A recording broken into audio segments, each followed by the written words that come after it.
Welcome to exam सहपाठी। आज के इस सिविक्स के प्रैक्टिस सीरीज 1 में हम इन जो है सिविक्स के 3 टॉपिक्स का अध्ययन करेंगे। ग्रामीण एवं नगरीय स्वशासन, जिला प्रशासन, उसके बाद ग्रामीण एवं नगरीय समाज व रहन सहन। इससे कुछ महत्वपूर्ण प्रश्नों को हम यहाँ पे लेके आए हैं। तो आइए इसको स्टार्ट करते हैं। सबसे पहला प्रश्न देखते हैं कि कौन सा एक स्थानीय स्वशासन का कार्य नहीं है। तो स्थानीय स्वशासन का कार्य जो है क्या क्या होता है। स्वास्थ्य और स्वच्छता, सही है। ग्रामीण का आवास, कानून और व्यवस्था का रख रखाव या फिर पेयजल प्रदान करना। तो कानून और व्यवस्था का रख रखाव करना ये जो है स्थानीय स्वशासन का कार्य नहीं है। आपसे यहाँ पे पूछा है कौन सा कार्य नहीं है, ठीक है ना। तो कानून और व्यवस्था का रख रखाव करना स्थानीय स्वशासन का कार्य नहीं है। इसके अलावा जो तीनों कार्य आपको दिख रहे हैं ये सभी स्थानीय स्वशासन का कार्य है, ठीक है ना। कानून और राज्य व्यवस्था का रख रखाव किससे संबंधित है, राज्य सरकार से। क्वेश्चन नंबर 2 के बारे में देखते हैं। भारत में पहला नगर निगम कहाँ स्थापित किया गया। तो नगर निगम जो है जो सबसे पहला स्थापित किया गया वो सबसे पहले आप सबको पता होगा ये आपका मद्रास में स्थापित किया गया था, ठीक है। तो पहला नगर निगम जो है मद्रास में स्थापित किया गया और कब स्थापित किया गया था, 1688 ईस्वी में, ठीक। तो मद्रास नगर निगम भारत का सबसे पुराना नगर निगम है। तो आपसे ये भी क्वेश्चन पूछा जा सकता है कि सबसे पुराना नगर निगम कौन है, तो वो है मद्रास नगर निगम। स्थापना 1688 ईस्वी, ये भी आप याद रखेंगे, ठीक है। क्वेश्चन नंबर 3 की ओर चलते हैं।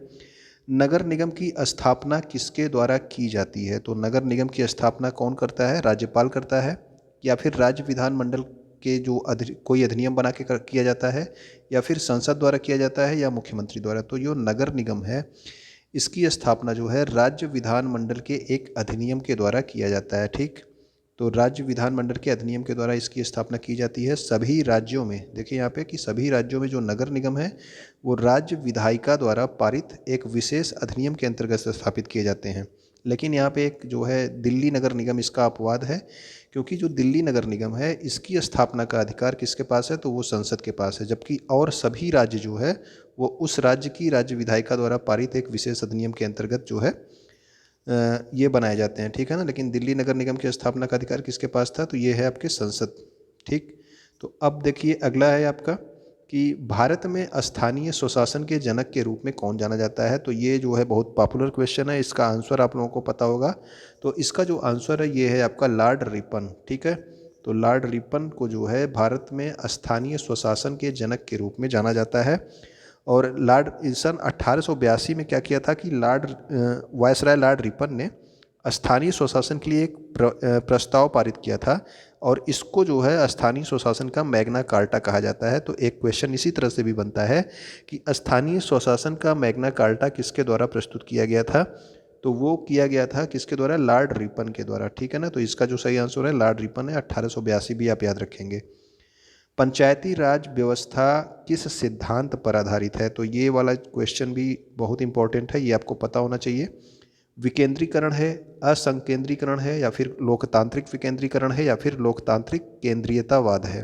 तो इसका जो सही आंसर होगा ये आपका लोकतांत्रिक विकेंद्रीकरण होगा, ठीक है ना। इसका जो सही आंसर है ये ऑप्शन नंबर सी है।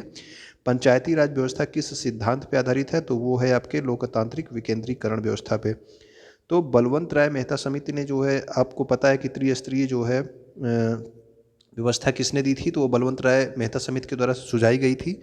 और पंचायती राज संस्थाओं को लोकतांत्रिक विकेंद्रीकरण नाम इन्होंने ही दिया था, ठीक है ना। बलवंत राय मेहता समिति के द्वारा ही पंचायती संस्थाओं को लोकतांत्रिक विकेंद्रीकरण का नाम दिया गया था। अब हम लोग चलते हैं क्वेश्चन नंबर 6 की ओर। भारत में सबसे पहले पंचायती राज व्यवस्था किस राज्य में लागू की गई। तो ये भी एक क्वेश्चन बनता है आपका, तो ये आपको पता होगा, आपने कई बार इस क्वेश्चन का आंसर दिया होगा। तो इसका जो आंसर है वो है राजस्थान के नागौर जिले से ये प्रारंभ किया गया था। तो इसका जो आंसर है कि राज्य अगर आपसे पूछा है तो राज्य कौन सा होगा, आपका राजस्थान होगा। इसके अलावा जो है आपके यूपी बोर्ड में कई बार पूछा गया है जिसमें जो है आपका राजस्थान और आंध्र प्रदेश दोनों एक साथ दिया गया है, ठीक है। 2 बार या 3 बार कम से कम पूछा गया है। तो आप याद रखेंगे कि जो सबसे पहले जो लॉन्च हुआ था, अगर आपसे पूछा जाए सबसे पहले, ठीक है ना, इस क्वेश्चन में है कि सबसे पहले तो राजस्थान के नागौर जिले में जो है पंचायती राज का उद्घाटन किया गया और किस सन में किया गया ये भी पूछा जाता है, डेट भी पूछी जाती है। तो 2 अक्टूबर 1959 को जवाहरलाल नेहरू ने जो है राजस्थान के नागौर जिले में पंचायती राज का उद्घाटन किया था, ठीक। ये डेट भी इंपॉर्टेंट है, ये सन भी इंपॉर्टेंट है, इसको याद रखना। उसके अलावा देखिए जो आंध्र प्रदेश है ये पंचायती राज प्रणाली लागू करने वाला देश का दूसरा राज्य है। तो ये आप याद रखेंगे। कई बार ऑप्शन में राजस्थान और आंध्र प्रदेश दोनों एक साथ दिया रहता है, तो ये वाला ऑप्शन आप चूज करेंगे अगर दो दो राज्य को दिया गया है तो, क्योंकि राजस्थान पहला राज्य था और आंध्र प्रदेश आपका दूसरा राज्य था जिसने पंचायती राज प्रणाली को लागू किया था। क्वेश्चन नंबर 7 में आते हैं। बलवंत राय मेहता समिति का संबंध निम्नलिखित में से किससे है? ये तो आपको पता ही हो गया होगा, अभी आपको ऊपर बताया गया कि जो बलवंत राय मेहता समिति है ये किससे संबंधित है, तो ये आपके पंचायती राज से संबंधित है। ठीक है ना, ये जो है समिति बनाई गई थी पंचायती राज से संबंधित थी, तो पंचायती राज से संबंधित है, ये सही आंसर हो गया। उसके बाद भारत में त्रिस्तरीय, ठीक है ना, 3 स्तर की जो है इसमें पंचायती राज व्यवस्था थी। तो आप कमेंट करके बताएंगे वो 3 स्तर कौन था, और सबसे ऊपर जो सबसे बड़ा स्तर होगा वो आप ऊपर रखेंगे, फिर नीचे, ठीक है ना। तीनों स्तर आप कमेंट करके बताएंगे। इसकी स्थापना की सिफारिश बलवंत राय मेहता समिति, और बलवंत राय मेहता समिति का सन आप याद रखेंगे 1957 में ये समिति बनी थी। ठीक है, क्वेश्चन नंबर 8 पे आते हैं। पंचायती राज व्यवस्था से संबंधित कौन कौन सी समितियां हैं? यहाँ पे कुछ समितियां दी गई हैं, आपको बताना है कि कौन कौन सी पंचायती राज से संबंधित है। ठीक है, बलवंत राय मेहता समिति 1956 में, उसने 1957 में अपना जो है रिपोर्ट प्रस्तुत किया था, और जो बनाई गई थी कब? 1956 में बनाई गई थी। ठीक है, अशोक मेहता समिति कब की है? 1977 की है। GV राव समिति 1985 में बनी थी। LM सिंघवी समिति 1986 में, और PK थुंगन समिति 1988 में। तो आपको पता होना चाहिए कि ये जो सारी समितियां हैं ये सभी समितियां जो हैं पंचायती राज से संबंधित है। ठीक है ना, तो ये सभी समितियां आपसे पूछी जाती हैं कि कौन सी समिति नहीं है। ठीक है, तो यहाँ पे मैंने सारी समितियों को जो है एक जगह पे लिख दिया है, तो आप याद रखना। और इसका सन भी आपको याद रखना है कि कब ये समितियां बनी थी। 1956 में बलवंत राय मेहता, अशोक मेहता 1977, GV राव 1985, LM सिंघवी 1986 और PK थुंगन 1988। ठीक है, तो ये सारी जो है समितियों का सन आपको याद रखना चाहिए, क्योंकि सन आपसे मिलान करने के लिए पूछ लेता है कि कौन सी समिति किस सन में बनी थी। ठीक है, तो ये सारी समितियां पंचायती राज से संबंधित हैं। क्वेश्चन नंबर 9 में आते हैं। किस संवैधानिक संशोधन के द्वारा भारत में पंचायती राज व्यवस्था को लागू किया गया? ये बहुत बार क्वेश्चन पूछा गया है, ये आपको पता होना चाहिए। ये आपका पंचायती राज व्यवस्था को लागू किया गया किस संशोधन के द्वारा? तो वो था आपका 73वां संवैधानिक संशोधन। ठीक है, 73वां संवैधानिक संशोधन। और ये देखिए कब का था? 1992 में आया था, और 1993 में ये लागू हो गया था, पारित हो गया था। ठीक है ना। अब देखिए 73वां संविधान संशोधन 1992 के द्वारा संविधान में, अब यहाँ से जो जितने भी आपके कलरफुल हैं ये सारे एक एक क्वेश्चन आपसे पूछे जाते हैं कि संविधान में भाग 9 जोड़ा गया, तो आपसे पूछा जाता है कि पंचायती राज व्यवस्था संविधान के किस भाग में है? तो वो किस भाग में है? तो वो है आपके भाग 9 में। ठीक है ना।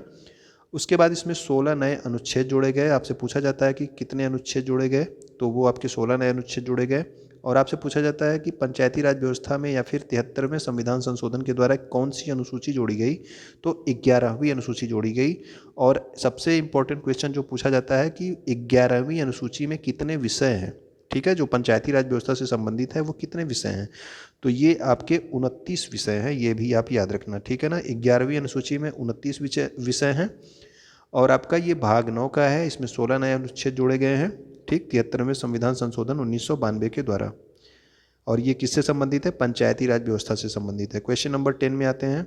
किस अनुच्छेद के अंतर्गत पंचायतों को संवैधानिक दर्जा प्रदान किया गया? तो संवैधानिक दर्जा अभी आपको बताया गया ना कि 16 नए अनुच्छेद जोड़े गए, तो वो 16 नए अनुच्छेद जो है किस में जोड़े गए थे पता है आपको? 243 में। ठीक है ना, तो 243 से लेकर के 243 ओ तक के, मानी कि 243 ए, ठीक है, बी सी डी इस तरह से करके ओ तक, यानी कि पूरे ए से ओ तक 15 हो गया, और 243 एक 16। ठीक है ना, तो ये 16 नए अनुच्छेद जो जोड़े गए थे वो 243 में जोड़े गए थे। 243 ए, 243 बी, इस तरह से लेके 243 ओ तक। ठीक है, तो ये आपका 243 आप याद रखेंगे। पंचायतों से संबंधित जो है, पंचायती राज से संबंधित जो है इसमें प्रावधान दिए गए हैं। ठीक है, अब हम लोग देखते हैं त्रिस्तरीय पंचायती राज व्यवस्था के अंतर्गत कौन सा संघटक नहीं है। तो इसमें आपके 3 ऑप्शन हैं, ग्राम, क्षेत्र, प्रखंड और जिला। तो आपको पता है कि त्रिस्तरीय है, तो इसमें 3 स्तर होगा, जिसमें से एक संघटक आपको कौन सा नहीं है आपसे पूछा गया। तो ग्राम पंचायत आपने देखा होता है, क्षेत्र पंचायत होता है, जिला पंचायत होता है, लेकिन प्रखंड ऐसा कुछ नहीं है। ठीक है ना, प्रखंड नहीं है आपका जो है, तो ये प्रखंड वाला ये कोई संगठक नहीं है पंचायती राज व्यवस्था का। ठीक, तो ये आपके पंचायती राज त्रिस्तरीय व्यवस्था कौन सी है? जिला स्तर पे होती है, क्षेत्र स्तर पे यानी कि ब्लॉक स्तर पे होती है, इसको खंड बोला जाता है, लेकिन प्रखंड नहीं बोला जाता। ठीक है ना, तो ये जो ब्लॉक वाला है खंड, खंड जो है बोला जाता है, और तीसरा आपका ग्राम स्तर है। ठीक है, तो ये प्रखंड वाला जो है आपका गलत है, इसीलिए आपसे यहाँ पे पूछा है कौन सा नहीं है, इसीलिए आपका ऑप्शन नंबर सी ही सही है। ठीक है, अब हम लोग देखते हैं क्वेश्चन नंबर 12 की ओर। पंचायती राज संस्थाओं के चुनाव एवं मतदाताओं को तैयार करने का कार्य कौन करता है? यानी कि पंचायती राज यानी कि ग्राम प्रधान के जो चुनाव होते हैं, उन सब की मतदाता सूची तैयार करना और उनका चुनाव करवाने का जो है कार्य कौन करता है? राज्य चुनाव आयोग करेगा, केंद्रीय चुनाव आयोग करेगा, जिला परिषद या फिर पंचायत समिति? तो ये जो काम होता है, जो ग्राम प्रधानी के चुनाव होते हैं आपके, जिला पंचायत के चुनाव होते हैं, ये सब राज्य चुनाव आयोग के द्वारा किया जाता है। आपके राज्य में जो चुनाव आयोग है उसके द्वारा किया जाता है। ठीक है, तो राज्य चुनाव आयोग इसका सही आंसर है। अब हम लोग देखते हैं क्वेश्चन नंबर 13 की ओर। नगर निगम का औपचारिक प्रमुख कौन होता है? तो ये आपको पता होगा, नगर निगम में जो रह रहे होंगे, नामित सभापति, नामित आयुक्त, चुना हुआ मेयर या फिर चुना हुआ आयुक्त। तो ये देखिए आपको इसमें जो है ना, ये चुना जाता है, जो मेयर होता है उसका चुनाव होता है। ठीक है, उसको जो है लोग वोट करके चुनते हैं। तो ये आपका नगर निगम का जो औपचारिक प्रमुख है वो कौन है? चुना हुआ मेयर है। ठीक है, तो नगर निगम का औपचारिक प्रमुख चुना हुआ मेयर हो गया। और जो नगर का जो मेयर होता है आपका, वो नगर का प्रथम नागरिक भी होता है। आपके नगर का प्रथम नागरिक होगा जो आपके शहर का मेयर होगा। ठीक है, क्वेश्चन नंबर 14 में आते हैं। नगर पालिका कमेटी का प्रधान क्या कहलाता है? अभी आपने देखा कि नगर निगम का जो है प्रधान क्या था, मतलब कि नगर निगम का जो मुख्य था वो था आपका मेयर था, लेकिन नगर पालिका कमेटी के प्रधान को क्या कहेंगे आप? पार्षद कहेंगे, मेयर कहेंगे, कलेक्टर या फिर अध्यक्ष? तो ये आपका जो है क्या कहलाता है? अध्यक्ष कहलाता है। तो नगर पालिका परिषद में क्या होता है? अध्यक्ष होता है। ठीक है ना, तो नगर पालिका कमेटी का जो प्रधान होता है उसको अध्यक्ष या फिर चेयरमैन कहा जाता है। ठीक है, अगला क्वेश्चन देखते हैं, क्वेश्चन नंबर 15 की ओर। नगरीय स्थानीय स्वशासन में किसकी स्थापना संक्रमणकालीन क्षेत्रों में की जाती है? तो ये अब संक्रमणकालीन क्षेत्र क्या होता है? संक्रमणकालीन क्षेत्र वो होता है जो अभी जो है गांव से शहर बन रहा हो। ठीक है, जहाँ पे आबादी बढ़ रही हो, चीज़ें सुविधाएं बढ़ रही हो, वो धीरे धीरे से गांव से जो है शहर की ओर अग्रसर हो, उसको जो है संक्रमणकालीन क्षेत्र कहते हैं। तो इस संक्रमणकालीन क्षेत्रों में कौन सी चीज़ की स्थापना की जाती है? नगर निगम की, नगर पालिका की, नगर पंचायत या फिर टाउनशिप? तो इसका जो ऑप्शन सही होगा वो होगा आपका नगर पंचायत। ठीक है ना, तो नगर पंचायत होता है, उसके बाद नगर पालिका परिषद होती है उससे बड़ी, और सबसे बड़ी कौन सी होती है आपकी? नगर निगम। ये आपको पता होगा नगरीय स्वशासन के बारे में। ठीक है, तो नगर पंचायत संक्रमणकालीन क्षेत्र में बनाए जाते हैं। तो संक्रमणकालीन क्षेत्र क्या होते हैं? तो संक्रमणकालीन जो क्षेत्र होते हैं ये गांव से नगरीकरण की ओर अग्रसर होते हैं। तो संक्रमणकालीन क्षेत्र जो हैं ये गांव से नगरीकरण की ओर, यानी कि पहले गांव था वहाँ पे, लेकिन अब वहाँ पे आबादी बढ़ रही है, सुविधाएं बढ़ रही हैं और वो धीरे धीरे नगर बन रहा है, तो वो आपका क्षेत्र क्या हो गया? नगर पंचायत हो गया। ठीक है, क्वेश्चन नंबर 16 में आइए।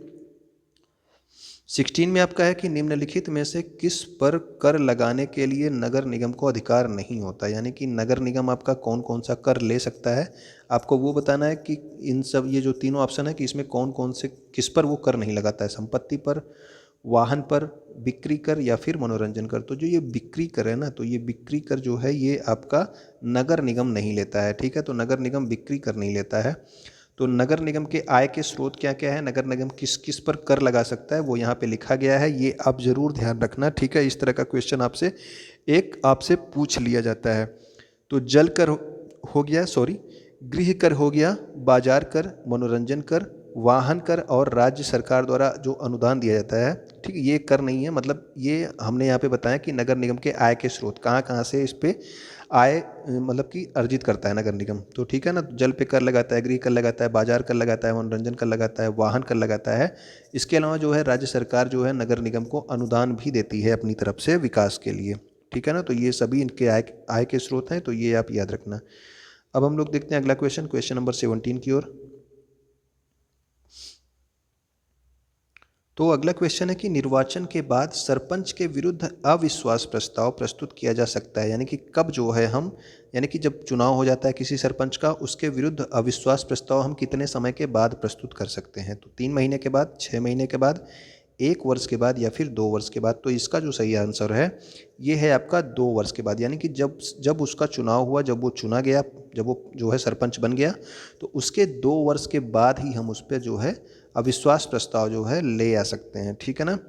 इसके अलावा देखिए इसमें 2 चीज़ें हैं कि जो है जैसे निर्वाचन के बाद, यानी कि जब चुनाव हो गया उसके बाद सरपंच के विरुद्ध अविश्वास प्रस्ताव 2 वर्ष बाद ही प्रस्तुत किया जा सकता है। ठीक है, 2 वर्ष बाद ही आप प्रस्तुत कर सकते हो।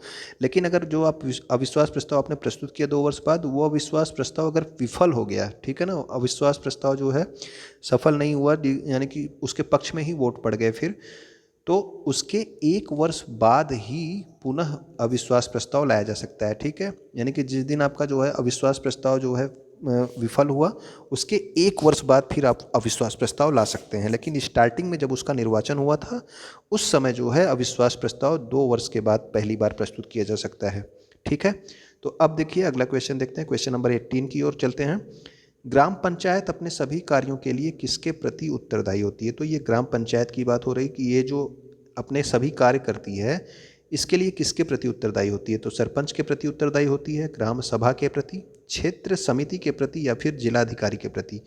तो ये जो है आपकी ग्राम पंचायत एक ग्राम सभा के लिए काम करती है। ठीक है ना, तो ग्राम सभाओं के लिए काम करती है, तो ये ग्राम सभा के प्रति ही उत्तरदायी होती है। तो ग्राम पंचायतें जो हैं किसके प्रति उत्तरदायी होती हैं? तो वो आपका सही आंसर है कि ग्राम सभा के प्रति। और जो ग्राम सभा क्या होता है? तो किसी ग्राम की निर्वाचक नामावली में दर्ज नामों वाले व्यक्तियों के सामूहिक रूप से ग्राम सभा कहा जाता है। यानी कि एक ग्राम सभा के अंदर जितने लोग वोट दे सकते हैं उन्हीं को हम सामूहिक रूप से ग्राम सभा कहते हैं। ठीक है ना। अब हम लोग देखते हैं क्वेश्चन नंबर 19 के बारे में कि ग्राम न्यायालय क्या कहलाता है। तो ग्राम न्यायालय क्या होता है? तो ग्राम न्यायालय होता है आपका, ये आप ऑप्शन से ही देख सकते हैं, सही आंसर मिल जाएगा आपको। ग्राम सभा, न्याय पंचायत, ग्राम पंचायत या फिर जो है आपका ग्राम अदालत। तो जो ये ग्राम न्यायालय है ये आपका होता है न्याय पंचायत। ठीक है ना, तो ये आपको पता होना चाहिए कि ग्राम न्यायालय को क्या बोलते हैं। इसी को हम न्याय पंचायत कहते हैं, जिसमें ग्राम स्तर के जो विवाद होते हैं उनको सुलझाया जाता है। ठीक है, तो जो ग्राम न्यायालय है ये आपका न्याय पंचायत, इसमें ग्राम स्तर के विवादों को सुलझाया जाता है। न्याय पंचायत में गांव का जो वरिष्ठ व्यक्ति होता है वो शामिल होते हैं, और इसमें इन्हें क्या बोला जाता है? इन्हें बोला जाता है पंच बोला जाता है। ठीक है ना, तो पंच लोग जो है क्या करते हैं? मिलके ग्राम के विवादों को सुलझाते हैं। ठीक है, तो ये ग्राम न्यायालय कहा जाता है आपका न्याय पंचायत। ठीक, पंचायती राज किस में सम्मिलित है? तो ये आप बताएंगे कि पंचायती राज जो है किस सूची का विषय है, संघ सूची का, राज्य सूची का, समवर्ती सूची का या फिर अवशिष्ट सूची का। तो ये आपको क्लियर होना चाहिए कि पंचायती राज आपके राज्य सूची का ही विषय होगा। ठीक है, पंचायतों को संविधान की 7वीं अनुसूची में राज्य सूची का विषय माना गया है। तो आपको पता होना चाहिए कि ये जो आपका केंद्र सूची, राज्य सूची, ये सब होती हैं, ये किस वाली अनुसूची में है? तो ये 7वीं अनुसूची में मिलती हैं। ठीक है, तो पंचायतों को संविधान की 7वीं अनुसूची के क्या राज्य सूची का विषय माना गया है। तो ये आपका पंचायती राज किस में है? राज्य सूची में शामिल है। क्वेश्चन नंबर 21 की ओर चलते हैं हम लोग। ठीक है, तो क्वेश्चन नंबर 21 बोल रहा है कि किस समिति द्वारा पंचायती राज को संवैधानिक दर्जा देने की सिफारिश की गई। तो यानी कि जो पंचायती राज है इसको संवैधानिक दर्जा देने की सिफारिश किस में की गई थी?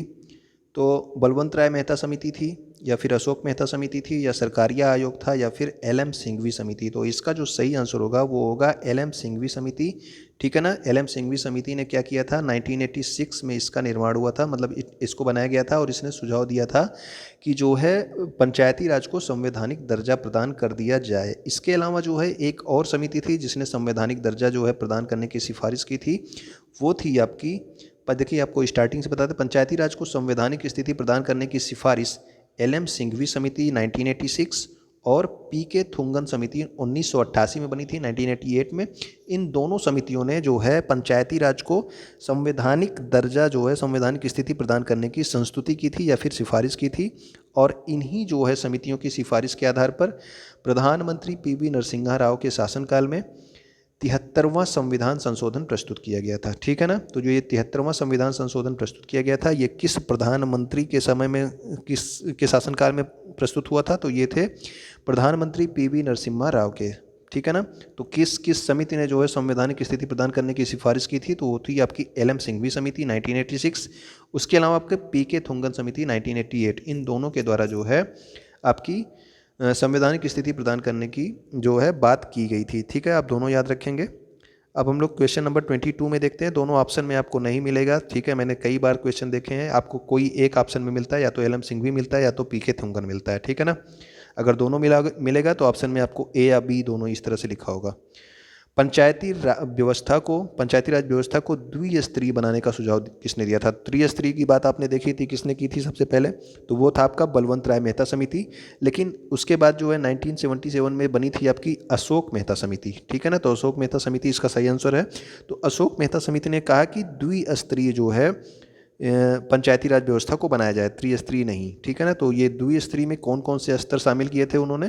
तो वो शामिल किए थे, एक तो जिला परिषद शामिल किया था, उसके बाद कुछ गांवों के समूह को मिला करके मंडल पंचायत के गठन का सुझाव दिया था अशोक मेहता समिति ने। और ये अशोक मेहता समिति 1977 में बनी थी। आपको ऊपर बताया जा चुका है, आपको सन जो है जरूर याद होना चाहिए, मिलान करने के लिए आता है। ठीक है, तो अशोक मेहता समिति ने द्विस्तरीय की बात की थी, जिला परिषद और मंडल पंचायत के रूप में। ठीक है ना। तो मंडल पंचायत क्या था? गांव का समूह था। ठीक, अब हम लोग देखते हैं क्वेश्चन नंबर 23 की ओर। संविधान के किस अनुच्छेद के अंतर्गत ग्राम पंचायतों के गठन का प्रावधान है? तो ये क्वेश्चन भी आपको पता होगा, आपको बहुत इंपॉर्टेंट क्वेश्चन है ये। तो ग्राम पंचायतों के गठन की बात हो रही है। ठीक है ना। पंचायती राज की बात होगी तो 243 में चले जाएंगे, लेकिन जब ग्राम पंचायतों के गठन की बात होगी तो आपका अनुच्छेद कितने में है? अनुच्छेद आपका 40 है। ठीक है, तो ये आपका अनुच्छेद 40 हो गया। संविधान के अनुच्छेद 40 जो है ग्राम पंचायतों के गठन का प्रावधान करता है। अब हम लोग देखते हैं क्वेश्चन नंबर 24 की ओर। पंचायत समिति के सदस्यों को जो है क्या किया जाता है? खंड विकास अधिकारी मनोनीत करते हैं। आप याद रखना, पंचायत समिति के सदस्य पूछा जा रहा है। ठीक है, या फिर जिला पंचायत के अध्यक्ष मनोनीत करते हैं, या फिर जनता प्रत्यक्ष रूप से निर्वाचित करती है, या फिर ग्राम पंचायत के सदस्य अप्रत्यक्ष रूप से निर्वाचित करते हैं। तो जो ये पंचायत समिति होती है ना, ये जनता द्वारा प्रत्यक्ष रूप से चुनी जाती है। तो इसका ऑप्शन नंबर क्या होगा? सी होगा। ठीक, तो ये जो पंचायत समिति है ये आपके जनता द्वारा प्रत्यक्ष रूप से चुनी जाती है। पंचायत समिति के सदस्य को मतदाताओं द्वारा प्रत्यक्ष रूप से चुना जाता है, ये आपको याद होना चाहिए, पंचायत समिति।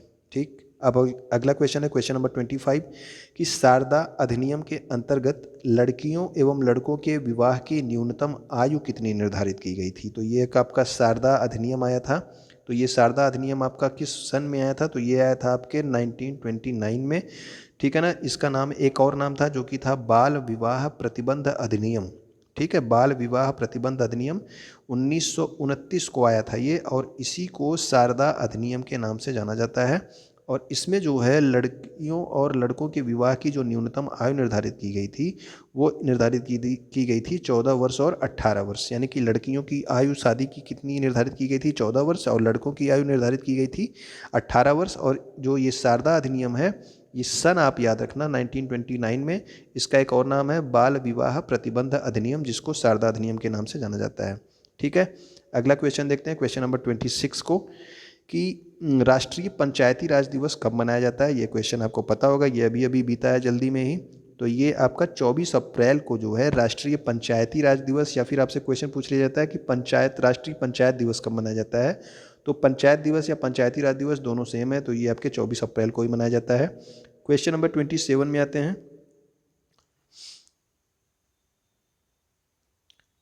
27 में है कि त्रिस्तरीय यानी कि पंचायती राज और नगरीय प्रशासन का जो त्रिस्तरीय प्रशासनिक व्यवस्था थी, इसका विरोधी कौन था? यानी कि किसने इसका विरोध किया था इस त्रिस्तरीय प्रशासनिक व्यवस्था का? जवाहरलाल नेहरू ने, के.एम. मुंशी ने, जमनालाल बजाज, या फिर भीमराव अम्बेडकर ने? तो डॉक्टर भीमराव अम्बेडकर जो है ये सही ऑप्शन है। तो डॉक्टर भीमराव अम्बेडकर ने त्रिस्तरीय प्रशासनिक व्यवस्था का विरोध किया था। ठीक है ना।